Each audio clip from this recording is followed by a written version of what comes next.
You are now listening to the Hot Take Hot Box. Robert tree plant. Anyone knows an ant can eat a rubber tree plant, but he has high hopes. He has high hopes. He has high apple pie in the sky hopes. So when you start to feeling low, instead of letting go, you are now listening to the Hot Take Hot Box. Ladies and gentlemen, Hot Take Hot Box, your and mine, Philadelphia Phillies, are only 6 wins away from reclaiming that world championship, their first since 2008. It has been one hell of a ride. They are absolutely thumping the Diamondbacks right now in this series. It is 2-0 so far. Today is what? We got the 18th of October. It is a Wednesday. I am joined by Ty Capone. Ty, how are you feeling? I know you do not have a dog in the race, but I'm sure it is quite... I mean, even all the national people are basically sucking the Phils off. This is a kind of a once-in-a-lifetime situation for Philadelphia to be getting this kind of suckfest. So how are you viewing this whole thing? Yeah, I'm obviously rooting for the Phillies here. How dumb do you think it was for Merrill Kelly to be like, yeah, I don't think it's going to be that loud in Citizens Bank Park. I'm not anticipating it to be that loud. It won't be that loud. It's like, bro, do you know what you're in for? Like, come on. It's like, and I love he's like, it got taken out of context. It's like, dude, listen, if you at all, you should have just said, I'm sure it's going to be loud. I'm looking forward to playing tonight. Yeah. You know, like just... he went in on the whole thing about how, well, I played in the World Baseball Classic. I mean, it's, come on. Yeah. There's no way it's going to be as loud as it was in that Venezuela game. I mean, you were just opening yourself up to getting harassed the entire. I mean, did you see the videos of him in the bullpen before the game just getting absolutely heckled? I don't think so, no. Oh, every pitch he threw, like, that's outside. Like, the whole place is just going nuts at him. And that's just, that's kind of what happens. I got to go for the first time. Got to go to my first Phillies playoff game on Monday for Game 1. And a few things I didn't realize was that I did not actually realize that nobody sits down the entire game. I did not know that. Like, I thought that, like, on TV you see the people behind the plate, they're sitting. So I was like, oh, okay. Like, I thought, all right, we'll stand for the first inning or whatever. But, no, man, like, when the inning's done, you sit down for those 2-3 minutes that you get, and then you stand right back up when the game starts because you ain't going to see shit. And, not good on the old knees, huh? Oh, I'll tell you what, man. The Achilles was feeling rough when I woke up yesterday. It was a bad situation, but hey, man, I will take it anytime. So, Phil's obviously Game 1. Zach Gallen versus Zach Wheeler. I'm taking our Zach over their Zach any day of the week. Our Zach throws 98. Their Zach doesn't. So Wheeler might be one of the better pitchers in the league. I think he solidified himself as. At least for now, top 5, top 10. I don't think there's any reason for him not to be, right? I mean, yeah. I said before the playoff start, I was like, yeah, he should be in the Cy Young race. I don't see why not. And I think his case only looks stronger as the playoffs go on. So, and Aaron Nola just absolutely pitching a beautiful gem last night. I mean, mixing up the fastball and the curveball. That's when he's on like that. I mean, it's gonna be really hard to hit him. The problem is, mastering both pitches, because I think he also has some sink to that fastball, which really helps. But I just think the Diamondbacks are outmatched, and that it really makes you wonder how pathetic the Los Angeles Dodgers are for getting absolutely steamrolled by this team who won 84 games in the regular season. I think they're just like a year or two ahead of what their plan was with some of their young guys and whatnot. I'm just, I think they're cooked. I think they're done. Go back to Arizona will help, right? Going across country. They're obviously going to have, right. They're obviously going to have to win both at home, which it could happen. I think they were a pretty good team at home, but I just think they're cooked. I don't think they have the starting pitching to match up with the Phillies, and they already set their top 2 and they lost. They got smoked. So it's like, well, where do you go to now? I guess I don't even know who they would go to. Brandon Pfaadt? Like, that guy had a really high ERA in the regular season. He's pretty young, pretty promising, but if you're going to put him in a do or die game against these Phillies bats, I think he's going to get fucking lit I don't know if they've announced the Game 3 starters yet. Yeah, it's apparently going to be him. That's what I've heard. Him versus Ranger Suarez is the rumored. I don't know if it's like confirmed. They'll probably be like, well, we'll let you know, but that's who it's going to be. It's probably it's going to be. It's probably going to be fun. I mean, they have nobody else, so also crazy spelling of his name, but we'll see. I mean, they're just. I just don't think they have the firepower right now to really match up with the Phillies. The Phillies, when October comes, man, they wake up. Like Kyle Schwarber's average in the playoffs hasn't been great, but he's got 3 homers. And just in the NLCS, by the way, he didn't do shit for the entire, 2 other rounds. If you don't, don't want to count the Marlins series, but it did happen. It did count, ladies and gentlemen. Trey Turner, who has notoriously been a ghost in October, is here. He's he's 15 of 30 in 8 games. JT Realmuto playing well. Nick Castellanos is just every single ball he hits, I think, is going out. Alec Baum got back off the schneid last night a little bit. And obviously, Bryce Harper, 4 homers. He's mashing. I mean, he just shows up when it matters. I mean, I don't see I don't see any way the Diamondbacks even make this series competitive, to be honest. Yeah, I mean, I don't like to be that guy where we start, already looking ahead, but it really I'm sitting in the stands on Monday night, and the second that Bryce Harper, Schwarber steps up and hits an absolute cock shot off the facing of the double deck on the first pitch of Zach Gallen tried to sneak that 93-mile-an-hour fastball by him. He said, we're going to take that shit to Pound Town, and that shit was gone. And then Harper comes up and hits one right after that into the bullpen on his birthday, and it's like, all right, well, I looked at my boy, I said, dude, we are going to sweep these clowns. I didn't know that these guys didn't have anything for us, and that it's played out even more as the games have gone on. Now, Game 1 got a little bit dicey towards the end, which it gave me flashbacks of Game 2 against the Braves, where it was like we had the lead and then we kind of let these guys come back and hang out for a little bit. The Phillies have a tendency to let teams back in the game sometimes when their offense kind of cools off. If they score runs early, then they kind of in the second half of the game don't really score, which is a concern. But then they come back on Tuesday night and they ripped the cover off the baseball. 10 runs, nothing for the Diamondbacks. We don't even have to use any of our big-time relievers. Nola only has to throw 6. They were going to bring him out for the 7th, but we batted around again in the 6th inning, so they were like, we're not going to bring him back out after such a long time resting. It's just, like you said, it really, I don't know what we expected. I always want to, try to be respectful of my opponent, because anybody can get got on a given day or in a given series. Like you said, like the Dodgers, on paper, way better team, but they just kind of got snuck up on by these guys. The Phillies are not, it looks like, going to let these guys sneak up on them necessarily, and I don't know. Maybe going back to Chase Field is exactly what they need. You could get into the stadium for $6 right now. I don't know if what that tells their fan base, or I mean, you can't get into the Citizens Bank Park for anything under $200 these days. So I don't know what's going on out there, or if I guess it's not exactly high demand, and there's not exactly a lot of die-hard Diamondbacks fans out there, I can imagine. But it's and I also love the manager was trying to say, I'm really proud of our fans, the way they have shown out. I get they have to say this shit, but it's Torey Lovello is such a loser. Clown, dude. I've hated him for so long. He's I always wanted to start shit with Dodgers players. I'm like, bro, you're the fucking manager. Sit the fuck down. You're a nobody. You're nobody. Shut up. He did it during the Phillies played the Diamondbacks at one point during the season, and he started coming out and chirping.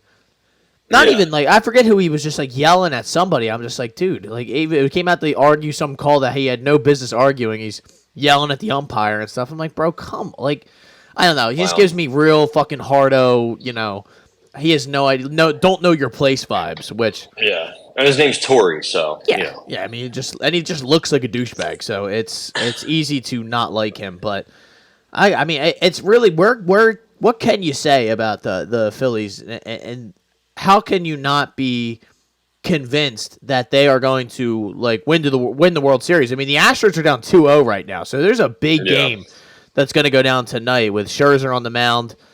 And I don't know. I don't know what to expect there. I mean, if the Rangers win tonight, it's over for the AL. And whether it happens tonight, tomorrow, or tomorrow or the next night, I can't imagine if the Rangers win tonight that series is going to go back to Houston. And either way, though, I've been telling everyone since these playoffs have started and since anyone that'll listen to me, I do really want to play the Astros, not only to get that win back and to kind of just right that wrong, but I don't think the Astros are as good as they were last year. I mean, I know they aren't as good as they were last year. They're pitching. Also, you get home field. Yeah, exactly. Well, 100%. And I don't think that. I mean, Verlander, they obviously let him go and then traded back for him, and he's not the same though. He's still 40 years old. You got Framber Valdez, who got hit around the other night against the Rangers, and then Christian Javier was banged up. I'm pretty sure towards the end of September. So it's like lost his velocity. Yeah, they're not the same team, and I mean the Rangers do. I do fear the Rangers a little bit just from the sense that they are a hot baseball team that is riding this momentum. They have a ton of great players and great talent, but so do the Phillies. So it's kind of that will be a matchup of the Titans, it seems. And it just goes to show you, though, that all you got to do is get into the dance here in the baseball playoffs. It's a whole different animal now, the way they've had this set up.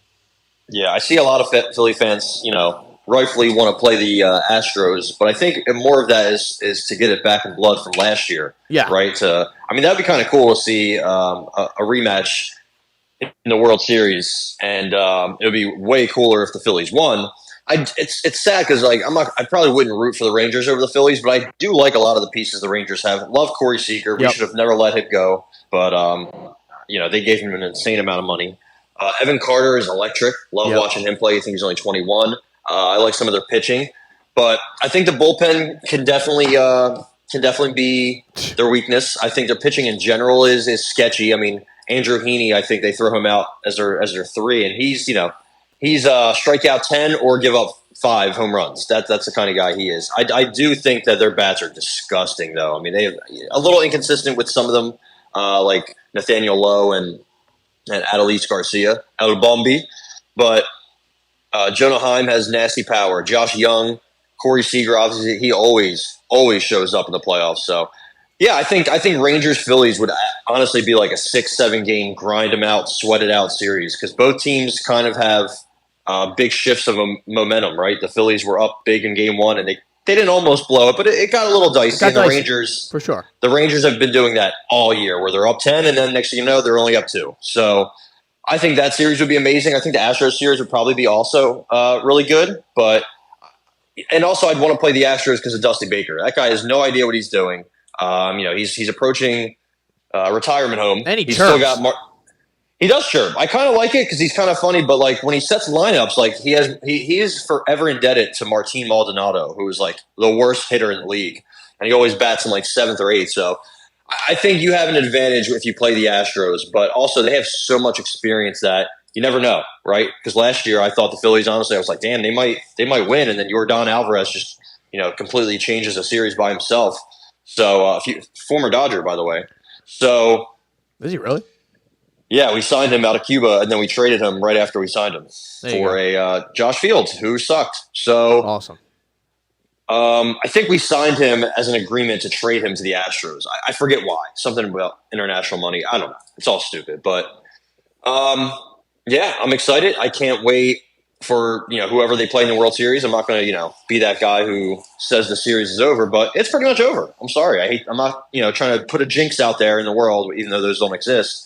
But I can't see the Diamondbacks climbing out of this hole when they're already they're okay. They're not average, but they're a little bit above average. And I think the Phillies right now on this streak that they're on are just unstoppable. For the Phillies to have pounded their top 2 starters like that, kind of just took the soul from the Diamondbacks. It seemed because they really we've talked about it here, and I'm pretty sure we talked about it last episode, how the starters for the Diamondbacks drop off immensely after Merrill Kelly. And Merrill Kelly's not even exactly the great. I mean, he had a good year this year. He's okay. He didn't pitch that bad, honestly, the other day. No, he pitched pretty I know good. He gave up some bombs, but everybody does against the Phillies. Right. I honestly, after it fought, I don't know who they go to in Game 4. I don't think it's Zach Davies. I don't even know who it would be. I don't know if they'd go back to Zach Gallen. Yeah, they don't have anybody else who starts in the playoffs so far. So I guess maybe like a Ryan Thompson, Kevin Ginkel, like mix. But either way, I just think they're done. Cooked. They're cooked. Their lineup isn't deep enough. Our lineup is stupid deep.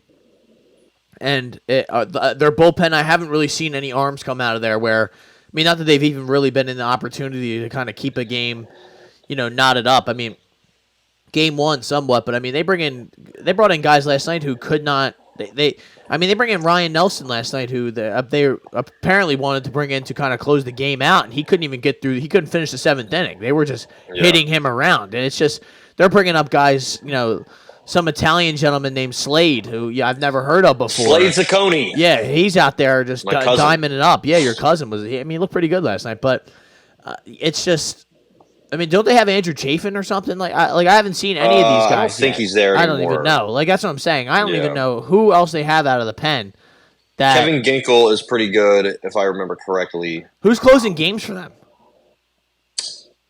I think it's probably Paul Sewald. They got him from the Mariners. That's right. No, did they get him from the Mariners? Yeah, I think they got him from the Mariners. Or he was a free agent. I forget, but he's pretty solid. Other than that, you saw John Mantiply come in last night. He got smoked. Miguel Castro, he's okay. That guy, they have a guy named Sal Frank. His last name is Sal Frank, so that's very Irish, as you can tell. I just, I thought we were going to run roughshod through them, and we did not. And back-to-back years, it could have been a Phillies, Dodgers, NLCS, which would have been a great series. Also, we need to get that back from 2008 and 2009, I think. Or was it 07, 08? We lost back-to-back years. 08, 09. 08, 09, yeah. Ram. We got to get that back. It's been about, a while. So, but what are you going to do? We're a bunch of fucking loser playoff chokes. So, Freddie Freeman, Mookie Betts, the lights get brighter. They shrink for whatever reason, and Bryce Harper does not. That's why I wanted the Dodgers to pursue Bryce Harper, and they offered him, I think, a 3 or 4 year deal when they did go after him, and the Phillies were gave him, 10, 12? 13, I believe. Was 13. So, hey, the 9 year difference, I'd say, is pretty remarkable. So, and the Yankees didn't want him. They simply just did not want to sign him. So that's, hey, we don't need him. We're good. We got Melky Cabrera and Aaron Hicks. Yep, they said we have 6 outfielders, and we don't see him playing first base. And here he is playing first base in the NLCS.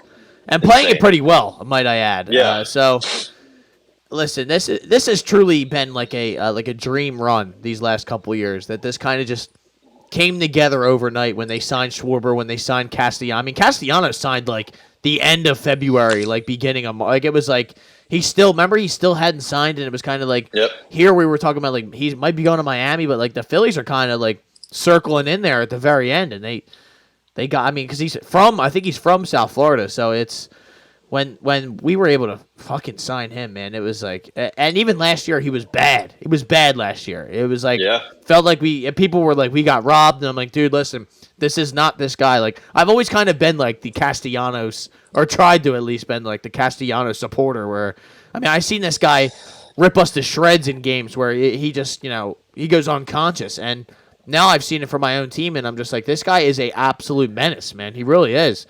Same thing with Schwarber, too. I mean, I watched Schwarber play for the fucking Red Sox and for the Cubs, and he was a menace, man. And now he's doing it for us. It's just, we have some big-time ball players on our team, and I know you, not the biggest Trey Turner guy, but he has been huge. Keeps making errors, which I don't like. I will say that. Starts the game off the other night with a nice error, but what are you gonna do? He's stepping up, and then he's hitting dong shots 420 feet into the left field seat. So it's really, I am not gonna sit here and act like this is the end of the world or the biggest deal. Phils are up 2-0. They got Suarez and Brandon Pfaadt going up here, game 3. It's amazing to me, though, Ty, that you can get a ticket. You can get a plane ticket to Arizona and a ticket to the game for cheaper than you would to be able to just go to the game 20 minutes from your house. It's pretty remarkable, and that just goes to show you, though, how much that shit does not mean anything to them down there compared to what it does, around here. People are losing their goddamn minds around here every night for these games. Phoenix can blow me. as far as I'm concerned. Yeah, you had a bad experience there earlier in the year, so it is a different experience, and I mean, we talked about I was going to talk about the ALCS, but we already did. I wonder what Scherzer's going to look like tonight. I think that's a big factor. Yeah. I think he gets hit around, honestly. I mean, if they have him locked in, dialed in, they're going to be really tough to beat with him and Jordan Montgomery, Nate Montgomery, and nasty Nate, another former Dodger. Yeah. I think they're gonna be tough to beat, but the Phillies are also gonna be tough to beat. You know what I mean? So it's gonna be the best of the best at this time, heading hopefully going head to head. So I mean, we'll see. Anything can happen, right? It's also amazing in 2023 that they have Aroldis Chapman coming out of the bullpen for meaningful games. It's crazy that he kind of like turned back the clock a little bit. He still gets a little scared. It's kind of like Craig Kimbrell, because I mean Kimbrell's honestly been pretty solid lately, but there will be an at bat or two, and he just starts throwing the ball not even close to the zone. You're like, all right, let's try to come back here to earth. But you know how closers and relievers are. There's such head cases, and there's such weirdos. Kenley Jansen was one. But either way, he's been pitching well. Like that's he's doing what you've asked him to do. So at least you have that. So I guess we have to move on, unfortunately. And this is a game we really didn't even discuss going into it because we thought so much that it was a W. Like it was, I couldn't see a way. That the Eagles lost this game on Sunday, and they did. And I mean, I guess if you told me before the game that Jalen was going to go throw 3 picks, and he's going to, we're going to fumble, and we were just going to be an absolute mess on the offensive end, then yeah, I guess you're right. I can now see how the Eagles lose a game like that, but it really was. I don't want to say I'm not going to panic over this. This is such a outlier game in my opinion for the Eagles, that we had guys injured that guys like Jalen Carter, dudes who real difference makers on our defensive line were out. Lane Johnson gets hurt during the game. We can't really run the ball. Jalen's throwing picks that he just never. I mean, the couple of the other ones were the one by Goddard where he. Yeah, that's fluky. The one where he got his arm hit's fluky, but that last one was horrific. There's no one to blame but himself. He kind of is. That's big time on him, and he's kind of the reason that they did lose towards the end. You got to just listen. It doesn't work out. Even if you take a sack there, they have to call timeout.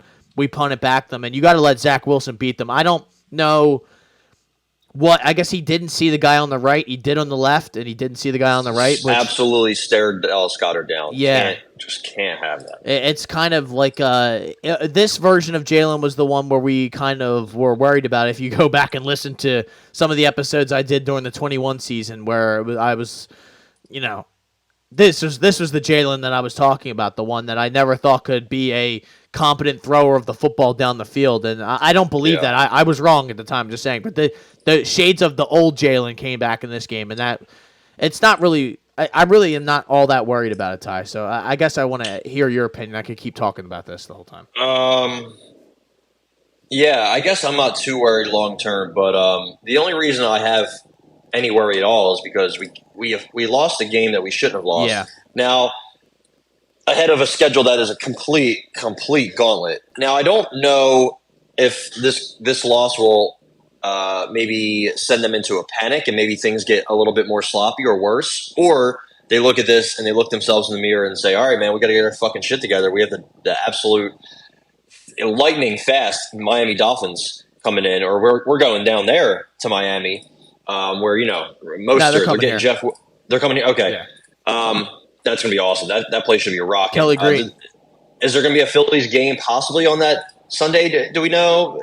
I guess probably the not, Phillies would be off, I believe. If it says they'd be Thursday, Friday, Saturday, off Sunday, I believe. Heard that. All right, perfect. So that place is going to be rocking. It's going to be a great game. I really have concerns with this defense going against this team. I mean, they have Tyreek Hill, Jalen Waddle, Jeff Wilson, Raheem Mostert. Thank God they don't have Devon Achane. I think Tua, I'm not scared of Tua, but I'm scared of all that speed that they have. And, I mean, dude, bro, man. Our secondary is depleted. Everybody's hurt. Sidney Brown still hasn't come back. Justin Evans is on IR. Bradley Broby, we signed him and he played pretty well. He's hurt. Darius Slay's hurt. James Bradbury's, out there fending off everybody by himself. Mario Goodrich, Josh Jobe, Elias Ricks, they're all getting torched. Like I said, Mekhi Garner might have to play some safety for us. I think Terrell Edmonds is also hurt. Like, we need to go out and get a safety and a corner. 1,000,000%. I do like the addition of Julio Jones as a wide receiver 3 because we don't have one. Zacchaeus is just average, and I think he might have been banged up. Quez Watkins somehow is on IR. Yeah. I don't know when that happened. And we just don't have any other difference makers at receiver. I know we have 2 really good ones, and right now I'll say 1 because I don't know what Devontae Smith has been doing this year, but he has been a ghost for a large part of the season. I think the first 2 weeks, Minnesota and New England, he played pretty well, right? He made some catches that he goes up and gets, but other than that, I haven't noticed him. I will say real quick, Ty, it has kind of changed ever since they had that little argument on the sideline, him and Jalen and AJ, that is. And then ever since then, it's really kind of been force-feed the ball to AJ, which has worked, but it's kind of neglected what was so good about this offense, the ability to spread that ball around.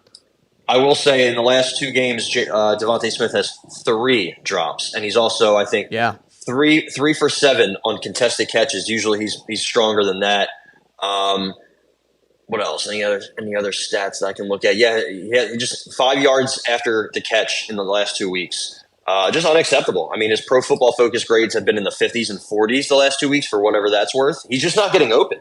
A.J. Brown's open every play. Yeah. And I think there's a lot to be said about A.J. Brown's performance this year. I think he's gotten even better, which is crazy because I didn't think that was possible.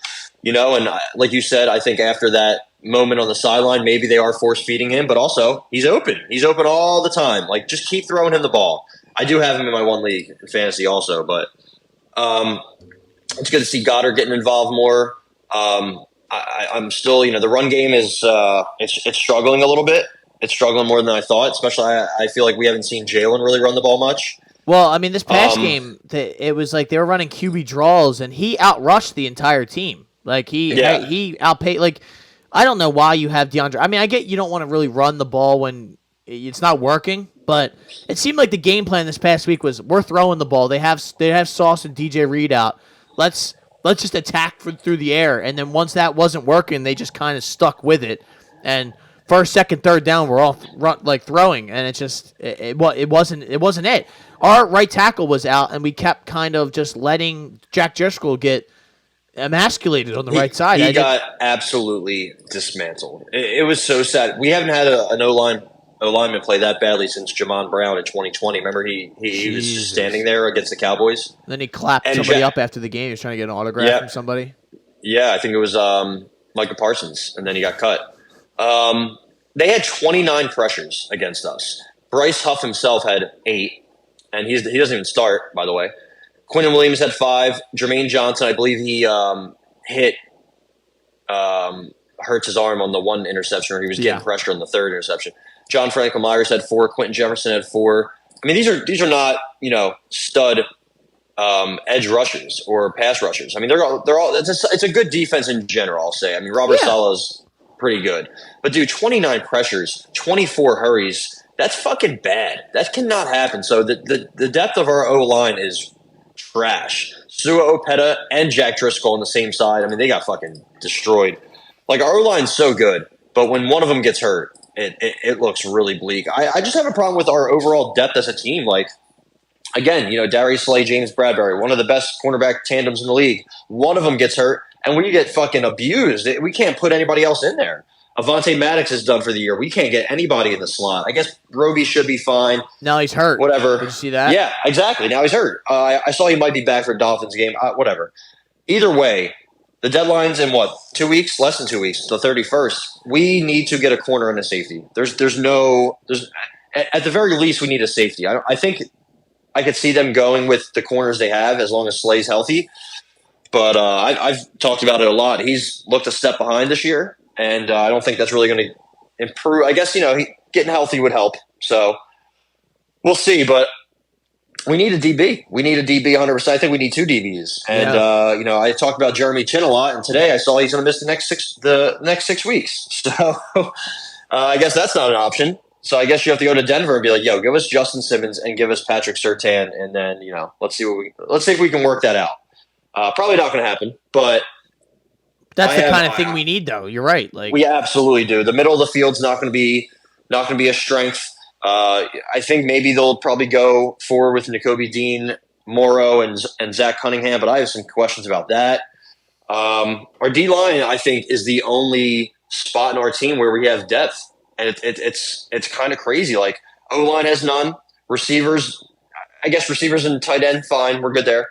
Same with running backs, just fine there. But our running game isn't working. Brian Johnson is things are working, and then he's going away from them. Yeah. Like, we started the game so well against the Jets. So well. We were running that pony package that was working a lot where we have two running backs in the backfield. Boston Scott broke off a couple big plays out of nowhere. And then we just kind of stopped doing that. And then I'm not really sure what we started to do because I know injuries happened and Jalen didn't play it well at all. But man, the offense sputters a lot. The defense is relied on too much.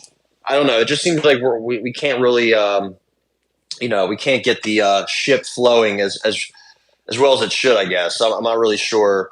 It's still early in the year. We have it's football. There's a lot of things that happen, a lot of changes. But I don't know, man. I have some questions. I have some concerns for sure. I still think we're one of the best teams in the league, but we definitely need Jalen to play better. I think the expectations for him are going to be sky high now, obviously, coming off that season and that Super Bowl.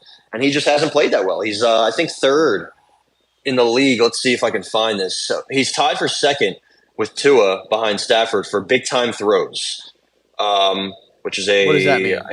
I guess a pass with excellent ball location and timing, generally thrown further down the field and or into a tighter window. So I guess it's kind of – there's not an exact definition for it. But yeah. It is, but it's pretty good. Matthew Stafford's first, Tua and Jalen Hurts are second. Now there's also – turnover-worthy plays, which I would guess is described as a pass that has a high percentage chance to be intercepted or a poor job of taking care of the ball and fumbling, which, again, very kind of gray. But he's tied for second behind Ritter and Mac Jones with Gardner Minshew with 10. That's not good.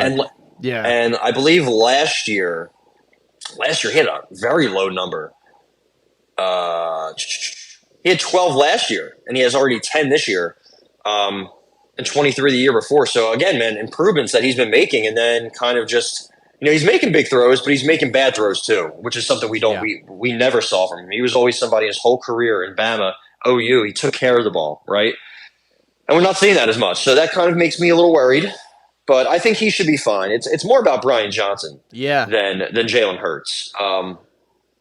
I'll hand it back to you. No, I can't agree more. Like that's where the concern is. A lot of the same people are here. It's not like the personnel for the most part has really been, changed up too much. They just switched out Shane Steichen, who was, it seemed like really a mastermind apparently, because he went to Indianapolis and I saw his offense, how crisp it is, and I'm like, wow, like maybe I kind of undervalued him, in a sense, because it's night and day now. We really have no identity in a given game. I don't know how we're going to move the ball. Some games we run it and we're dominating. And like you said, that first drive, they looked great. Then they come back out and it's just 7-step drops.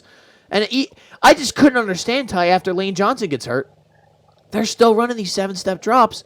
And Driscoll's just getting smoked off the edge the entire time. I just don't – there was no, like – I thought for sure that you would see another step in Jalen's game where, now he's got his offensive coordinator here, and they're going to link up, and it's going to be a great kind of duo / team, and it really has not.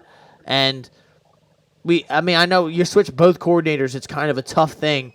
Sean Desai has I feel like he's done a pretty good job. I mean, you really can't blame the Jets game on him. He hasn't been bad. No, he has not been bad. I like the blitzes that he's sending and mixing things up. And also, he has a good team. He has a good defense, but he has not much depth. So he's doing his best. Yeah, exactly. And he's got a bunch of replacement level linebackers other than maybe Nakobe Dean right now. And this past game, he didn't have his top, corner.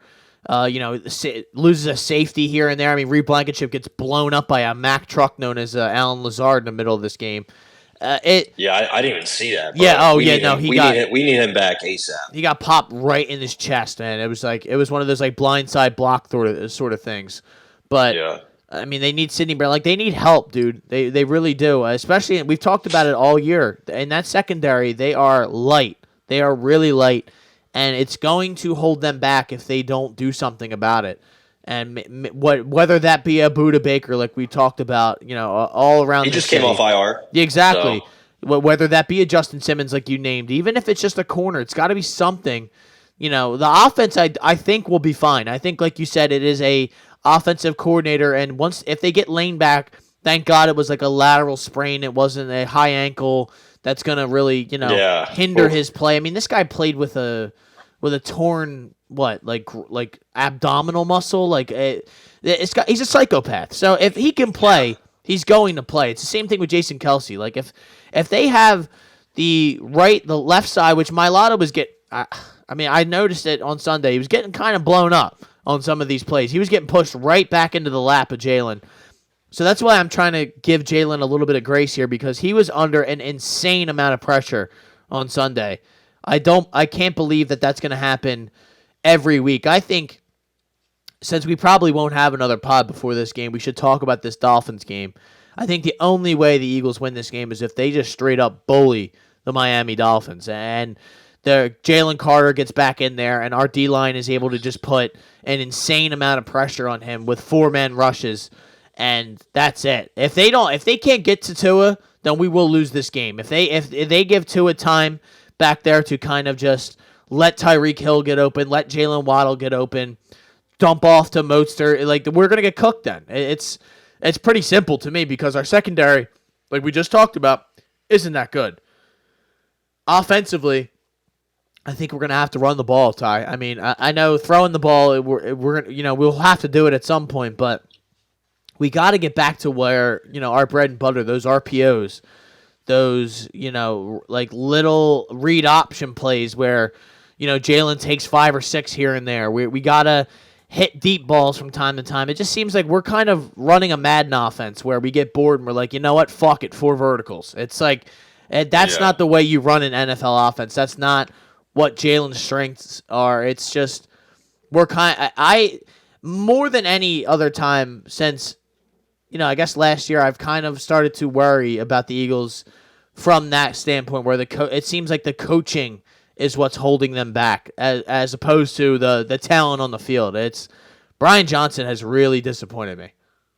Yeah. And Sirianni isn't doing much about it either. So he's supposed to be an offensive guy, so.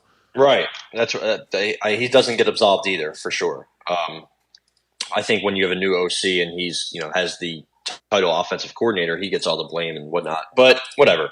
Also, have you seen Derek Barnett at all this year? Because I have not.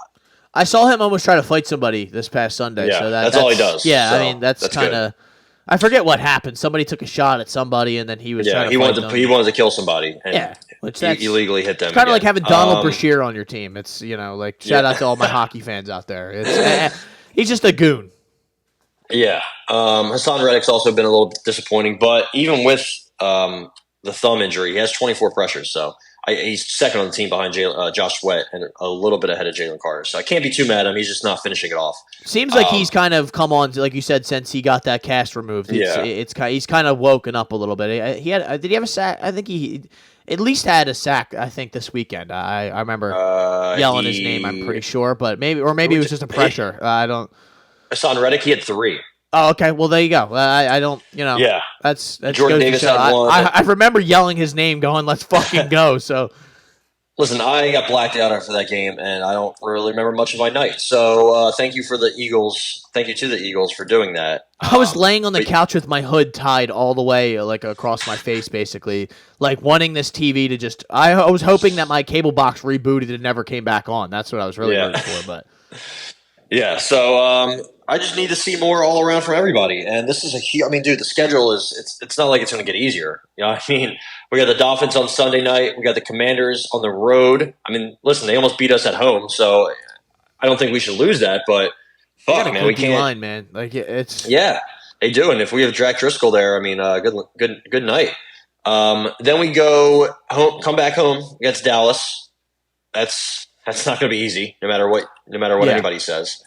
We get a the Philly Godfather well-needed Super Bowl, by the way. Christ. He's gonna. Don't even get me I love the amount of hate. I That he can't wait gets. for that game. That's because he's gonna have people just tweeting him nonstop after that game. Or if the Cowboys win, the Cowboys win, he's gonna be dancing on the Eagles' grave, which is he is. I enjoy it. Shout out to the Philly Godfather, to be honest, because that should be he's funny, one of the honestly. best followers that I have.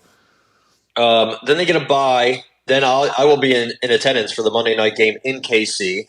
Then they come back home to play the Bills. And then they stay at home to play the Niners. And then they go to Dallas. And then they go to Seattle. So, I mean, that stretch is fucking brutal. Chiefs, Bills, Niners, back to back to back. Holy shit, man. So we're definitely going to have to get healthy. I don't think we have that many bad injuries, right? Nobody's really missing the season besides Avonte Maddox. I think also Zach McPherson. I forgot about him. He's also missing the year. We could have used him. Yeah. And I think we're going to get Slay back soon. I think Lane's going to be fine, and I think Reed Blankenship should be relatively fine. Sidney Brown should be coming back. Yeah, should be coming back soon. So I think we're fine, relatively health wise. But I have some depth issues, and I think we absolutely there's no reason we should not. I mean, I think 5 of the 6 last trade deadlines, Howie's made a trade in some capacity. So, he's going to be out there looking and trying to find what he can and, not give up premier picks for it. But I was going to say we should go out and get Jeremy Chin and Dante Jackson from Carolina, but Jeremy Chin's on IR. He's probably going to miss a good part of the year. So there goes that. But we got to make a move. I think they will. The trade deadline's coming up quick, and our schedule is getting absolutely turning into a gauntlet. So I think you made a good point, dude, with that. It's exactly how I felt after the game. This game happens. It is a part of the NFL. But when you look at the rest of the schedule, at the end of the year, you're gonna look back and be like, "Damn, I wish we would have fucking won that Jets game, man." If we don't get home field advantage for whatever reason, or this or that. You're gonna be upset because this was a game that you were up with 2 minutes left, and you just handed it right to them, and you lose by putting up 14 points, 13 points.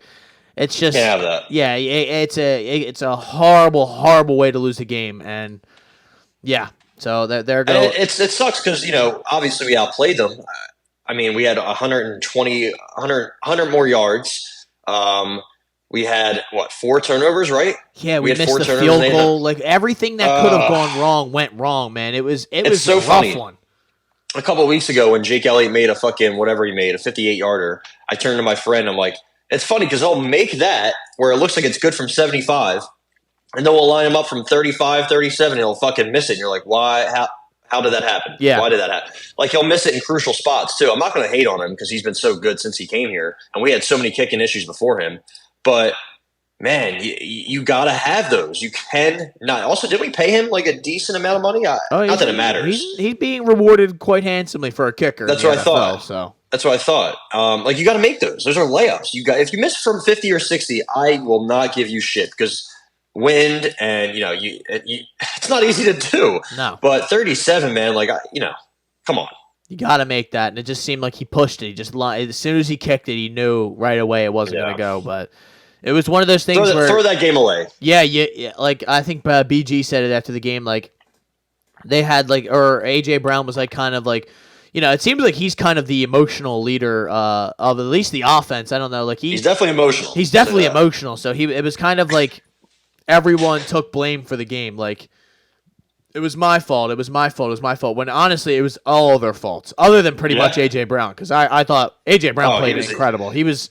You can see pink cleats running around all over the place, and he's, like you said, always open. He's so fucking strong, dude. He'll have a guy right on his back, and if you throw it out in front of him, he's going to make the play. No matter what that guy does to him. He's a difference maker, so I will never really fault that man. So, but, Devontae Smith dropping that wide open one across the middle. Goddard serving that interception to Quinnen Williams. Swift fumbling. Quez, all of them. Swift fumbling, Quez not even being there. Where are you? So, shout out to Quez. But, it's just kind of a flush it game. And unfortunately, you don't get a layup this week, but We'll see. Hey, listen, if we're the Philadelphia Eagles and we're supposed to be going to the Super Bowl this year, then this should be a game that we thrive in and we take care of business against Miami. We're the favorites, so we should win the game. So I think it's also Miami served up, I think, a 48 burger to the Buffalo Bills not too long ago. Yeah. Also on the road, that should be noted as somebody flies down Central Ave.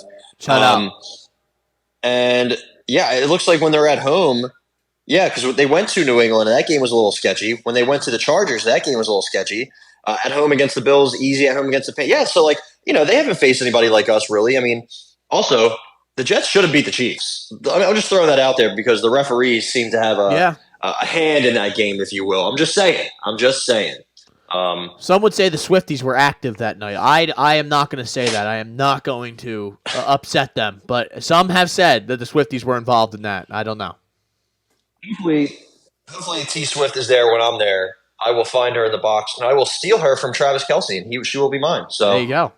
That's something to look out for on November 20th. Trav was sitting about 100 feet away from me the other night drinking a Bud Light. That's kind of sick. So yeah. Oh well, you got to use some common sense here. He's there because his brother, not just like some guy that he's friends with. His brother and best friend is the heart and soul of pretty much the entire city of Philadelphia. Yeah. So I think you can get a pass for being his +1. I think. They showed him on the screen and the place went nuts. He started slugging a Bud Light like it was like a bottle of water, and I was like, wow, all right. And this place came unglued. I'm like, all right, here we go. We're gonna win this fucking game. But Ty, I guess we got to talk a little bit about the Sixers. Do you have any thoughts at all on them? James Harden's not showing up to practice anymore, I guess, or whatever. I really don't care. A day off. Pat Bev got tossed from a preseason game the other day, which he was chirping at Ben Simmons, which that's always great to see. That's good. I honestly have not really been checking in. Thank God for the Phillies that I really don't care. But do you have any? I saw you tweet out it's actually hilarious that James Harden's still a member of the Philadelphia 76ers, which I agree. It's absolutely insane. I can't believe it. Every time we always see a report coming out.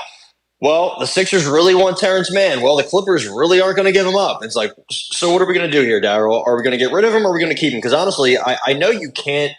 I know you don't want to trade him for a second-round pick and, Maxi Kleber, right? Some kind of shit package. You don't want to do that. But honestly, do you need to get rid of him? He's a negative for the team emotionally. And I can't even imagine when he starts playing on the court, it'll be like the 6th game of the season. And he's, cherry picking in the backcourt and we're giving up 5-on-4s or 2-on-1s or 3-on-0s. And it's all his fault. That's going to it's going to impact the team, I think, if he just isn't trying or isn't trying as much. I think they really need to get him the fuck out. He doesn't want to be there. He said a bunch of shit. He said he wasn't going to show up. He was going to make everybody's life a living hell. That didn't happen. He showed up, albeit a little late, and then he didn't show up today.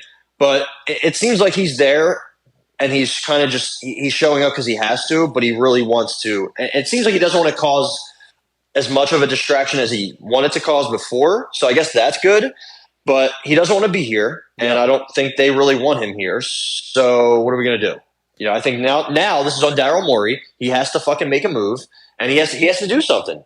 We're not going to get Terrence Mann. It's just not going to happen. I don't even really want Terrence. I want something. I definitely want Terrence Mann, but I don't think he's that good. I'll take him. He's kind of like a nice guard to put next to Tyrese Maxey, but I'm not going to sit around until December waiting for the Clippers to give us Terrence Mann. If there's someone out there that we can get that's even close, I'll take it. Yeah, I just don't think there really is. The Clippers, are they going to give us Robert Covington back? Cool, nice. I didn't want him 10 years ago. I don't want him now. But does no one else want him at all? No. I think maybe fuck.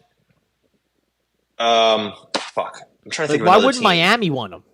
Yeah, so that's who I was thinking. Maybe the Heat would turn to him, but then what if they're like, all right, here's Duncan Robinson, Kyle Lowry, and a 2nd-round pick? It's like, nice, thank you so much for 2 bums and a 2nd-round pick. But also, you need to get rid of him. You just need to do it. I will say one bright spot has been Jaden Springer. So there's that. At least we have some young player that's not developing a peanut allergy and almost dying. So at least we have that. Yeah, he looks pretty good. He looks like a stud on defense. He's a great athlete. And he's adding a lot to his offensive game. I saw him shake something the other day. Who was it? A big man, Nick Claxton. He he was driving and he made a nice little stop, quick turnaround jumper. It looked pretty good. He created a bunch of space.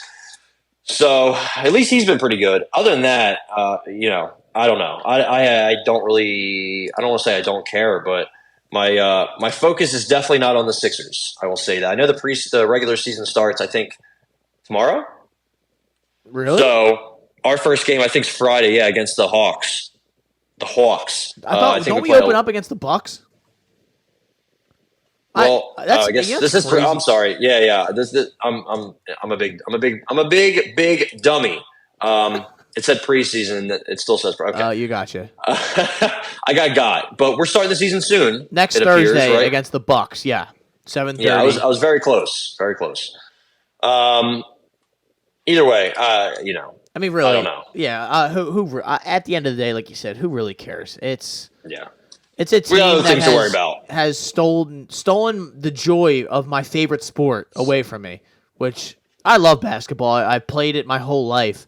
Love the Sixers, and they somehow have made it just on. I can't even enjoy watching a game anymore, where I don't get angry or upset, and then you add in all this extra nonsense with James Harden, and there's no solution in sight. It's like, really, where is the bright spot here?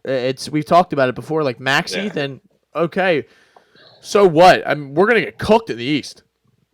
All these teams are so much better than us. Yeah, I just threw up on this microphone, by the way. That's why I had to back up. I understand why. All we have to talk about is Joel Embiid, and he's it seems like he's losing his care for being here and whatnot. He and seems checked out, man. He does seem checked out. He said, yeah, James Harden, I guess he had something to do today. I don't know. It's like, what do you mean you don't know, bro? Like, either way, whatever. Yeah, I'm not going to get Flyers are better. Yeah, I'm not going to get too worked up about it. Hey, as you said, the Flyers are kind of off to quite a nice start there, Ty. I mean, it's been a while probably since the Flyers had a winning record. I don't know when that was, but I know it's only 3 games into the season, but they are 2-1. They are. Your boy. I don't know any of the guys. I'll say. No. But I was gonna say I watched a little bit of it. Igor Zamula. Is that a guy? Yeah, dude. Who the fuck is that, bro? Christ. Igor Zamula. Does he fight in the same organization as some of those Russians over there? No, he's not. He's not fighting looks like that Travis bunker. Konechny is off to a fucking heater. Scott Lawton said, "Hey, I heard the noise. I got 3 points in 3 games." Let me look at some of these other. So they got Bobby Brinks on the roster. That's good. Yeah, I know he was a youngster with some promise, and I think he was a high pick. Couturier back to kind of. He was really. I mean, he was banged up these last. I don't think he's played in 21 months. He's had a rough go at it. He's had some bad luck. Noah Cates, Joel Farabee, looks like they're on the team. They're young players. Morgan Frost as well, even though he hasn't done anything. Ryan Pelling. He was a healthy scratch last night, by the way. Oof, not good, but still young. Sean Walker, not really sure who that is. Mark Stahl, brutal. That guy's like 50. Yep. Honestly, I don't know. Their team, they don't have anybody that sticks out and you're like, oh, that's a star. Or that's a really good player. I guess they kind of do. Couturier and guys who can be. Like Couturier, he needs to get back to that. I mean, he had a nasty shootout goal last night, or a penalty shot goal, which was nice to see. And like you said, Konechny has always been kind of one of those guys that could – push through into that star sort of area, but he really hasn't. I mean, not that he hasn't really just lived up to it. It's not really necessarily his fault, but at the end of the day, it's kind of just good to see these guys playing somewhat well. It's so early on. It's not really like we're saying they're going to fucking make the playoffs or anything like that, but it's just more like positive to see they're not losing 6-0 to start the season. And some of these guys, these young guys, like you said, the Farabees and the Konechnys and the Scott Lawtons and, Sean Couturier. It's just good to see Sean Couturier out there and healthy. And, Cam Atkinson's still just around. He's just out there. But Dude, Austin Matthews has 6 goals already? Jesus Christ. Man. It's 6 goals on 21 shots. That's impressive. Well, I'll tell you what, though, Ty. The Flyers, the whole exciting start might be coming to a crashing, screeching halt as they invite the Edmonton Oilers into the Wells Fargo Center tomorrow evening. One. And they play. Then they head to Dallas on Saturday to play the Stars. That's also a tough one. Yeah, it doesn't get easy. And I don't know how I feel about the jerseys. I don't know if you saw they kind of went back to the old colorways, like where I don't know. Yeah, I don't think so. The white and orange sort of, back in like when we were like kids, like the 2004 or 5 sort of jerseys with, I haven't seen them wear the black ones. I don't know if that's on I don't think they have that in the queue. But listen, at the end of the day, it's the Philadelphia Flyers. We're still 2 to 3 years away from our Michkov arrival. And if he ever arrives, never know. Ryan Ellis is still, 5 years. His contract Holy still 5 shit, years I forgot away about him. from being taken off the books. Is he walking? Is he alive? He is alive, but Ty, he's played 4 games for the Flyers, and we are now on the hook for the rest of his contract for the rest of his career. Which obviously he's not going to walk away from that money. So it's even if he retires, it's on the hook. Yeah, there's nothing you get. It's so crazy in hockey that if you pay somebody money, you're fucked forever. Like it seems like it'll never go away. Like they could die. Your whole team could blow up, and they're like, "Hey, you got to find that money and pay him." It's like Jesus. Yeah, I guess LTIR is the only thing you can kind of circumvent the cap, but eventually that doesn't last forever. Also, paying defensemen in their 30s, stupid. 1 and 2. Even more stupid if they're, undersized, like I think Ryan Ellis is. So, bad move there, Philly. Yeah, they traded Nolan. Oh, geez, my mic just hit the ground. Gonna grab that. That's all right. Didn't even hear it. But that's great. Nolan Patrick. They traded him for Nolan Patrick and Philippe Myers for Ryan Ellis, which at the time you're probably like, it's not a bad move, but yeah. That was a Chuck Fletcher move, so I'll give it no, That's all right. Yeah, he's gone. He suffered a multi-layered issue involving the complex of the whole pelvic region. So, oh my God! Describe the injury as possibly career-ending. That's via Wikipedia. Before Christ. Last year. So, they've basically, Ty, we've gotten no updates. In 2018, he signed a 8-year, $50 million deal, which, it's not a crazy amount of money to, be paying a defenseman. But like you said, like he's now, 31, right? 32 now? That sounds like a crazy injury. Like, yeah, and Ty, we've gotten no updates at all. Like, it's nothing. It's like Embiid. Is Embiid going to come back? Is he going to make his debut in Philly? Remember he broke his foot for 5 years? Torn psoas muscle. I don't even know if that's how you actually say that. I imagine that coughing, standing, breathing probably hurts. Yeah, it's psoas muscle is among the most significant muscles that overlie the vertebral column. It is a long fusiform muscle on either side of the vertebrae column and the brim of the lesser pelvis. Jesus Christ! So there you go. This makes me kind of cringe. Little do you know, hey man, the Hot Take Hot Box can break out into a medical podcast at any time if you really needed to. But I don't even know how you go about tearing something like that. Yeah, it sounds like something only hockey players like. It seems like hockey players get the craziest injuries ever. I remember after 2013 when the Blackhawks beat the Bruins. Shout out to the Hawks. Patrice Bergeron. They said, he played this entire series with a collapsed lung. I was like, wait, what? Yeah, you're like, what? And torn rib cartilage and a broken foot. I'm like, wait a minute. I get like a little boo-boo on my finger, and I'm going to call out of work or something. So I remember the same thing used to happen with the Flyers where like Claude Giroux would be like, oh yeah, he had torn ligaments in his wrist.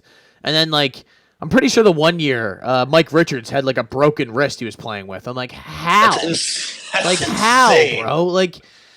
That is insane. How is your boy Connor Bedard doing? Has it been a joy to watch your boy play? It's weird because the points aren't there yet, but man, when you watch him play, he just eases into the. I guess he does have 3 points in 4 games, But he just hasn't really had any like luck. He has 20 shots and only one goal. I mean, Like he's he's hit fucking the post. 18 years old. You know, like He's going to be 18 for his entire rookie season, which is crazy. He looks like he's fucking 12. He's played pretty well though. I mean, dude, anytime he gets the puck and he goes, like his zone entries are beautiful. They are so nice. Just his stick handling, he reminds me so much of like a mix of McDavid and Patrick Kane. More so Patrick Kane. McDavid's somebody you'll never see ever again. I mean, his speed and change of direction is crazy. But Bedard can move. He's just not that fast. Like he doesn't have that game breaker speed. But we haven't been able to see his nasty wrist shot, which is supposed to be his best asset. So waiting for that to show up. But also, he doesn't have the best teammates. He plays with Ryan Donato and Taylor Hall. So yeah, they're okay. But it seems like when his line is on the ice, they outshoot and outchance the other team's top line, including Crosby, Malkin, and I forget who the other guy was. So that's good, right? I mean, at least you're not getting dominated with him on the ice. The only problem with him is he doesn't seem to really win many faceoffs. So maybe he's going to be a winger in the future, or maybe he's still, again, 18 years old. Who the fuck knows? So he looks good. That's good. Kevin Korchinski, he's only 19, defenseman. He also looks good. So growing pains for sure are going to happen, but we got some young players in the Flyers and Blackhawks that we can look forward to at least. They're not at the forefront of our interest. We've still got the Birds and everything else, MMA, boxing, all that stuff. But it's good to see some young talent on a team that hasn't really had any for a while. yeah. Who do the Blackhawks still have these days? Like, who's the captain? Well, I think it's Seth Jones. Like, whatever happened? Did Jonathan Toews just walk away? We don't have a captain this year. We said we don't want one. Yeah, I don't think the Flyers do either. That's probably a smart move. It's like, hey, do you want to give Corey Perry the captaincy for a year? I'm like, probably not. But Jonathan Toews, we pretty much told him like, hey, bud, so you're not coming back next year. And he's like, wait, I didn't even make my decision. And they're like, no, we're making this decision for you. You're done. Yeah, you're done, buddy. We don't want you out there anymore, you slug. No. He announced, he's not retiring from the NHL, but rather sitting out the 23-24 season to focus on his health. Yeah, he had a weird nobody knew what the fuck happened to him last year. It's kind of very eerie and weird. But he's gone. He's done. He's not. I really don't think he's going to come back. He might try to make one comeback with like the Maple Leafs or some Canadian team that he used to like, and then it won't work out. I don't know. But we have Corey Perry, who leads the team in points for whatever reason. Connor Bedard, Tyler Johnson, Seth Jones, Jason Dickinson, Nick Foligno, who used to play with my brother a long time ago, Andreas Athanasiou, Taylor Hall. Wow. I'm going to say some names you probably won't. Cole Gutman. Have you ever heard of him? No. Yeah, me either. And our goalies are Peter Mrazek, that sad sack of shit, and a fellow by the name of Arvid Soderblom, who's pretty decent. He's very young. We don't have a who's who of players in our roster yet, but hey, we're trying. Well, I'm looking here now that this guy had long COVID.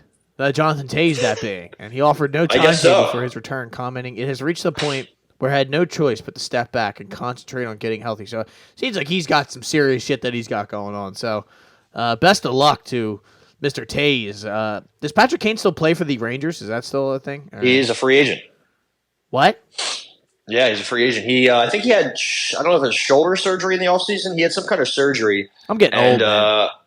Yeah, I mean, these guys that were like the fucking premier hockey players growing up are just fucking irrelevant now, apparently. So yeah, it's that. I mean, dude, if you see Alex Ovechkin this year, if you've seen him at all play this year, you really haven't, because he only has 4 shots in like 3 games. So kind of crazy that Sidney Crosby's still a fucking monster. So at least that guy is never gonna. I mean, he had like 25 concussions before the age of 22, and he's still chugging along. So. Eventually made it back. I remember when that was the thing. Ovechkin's still playing, right? He didn't hang it up yet, right? No, he's just not. He hasn't done shit. He's yet just not good anymore. I mean, he's a fucking booze bag. He has to work his way back into shape. But, ladies and gentlemen, that is the hot take hot box. We can sit here and have this is the hockey take box, hot cold box. The penalty box. Yeah, welcome to the penalty box. Hot take penalty box. Yeah. My name is Matt McSweeney. I am Ty Capone. And as always, listen, ladies and gentlemen, watch out for these contracts that you sign in the world of the NHL, man, because it is. Yeah. I mean, if you're a player, sign them immediately. But if you're a a general manager, just watch. You don't want your deal. Watch it. Yeah, let's go short term.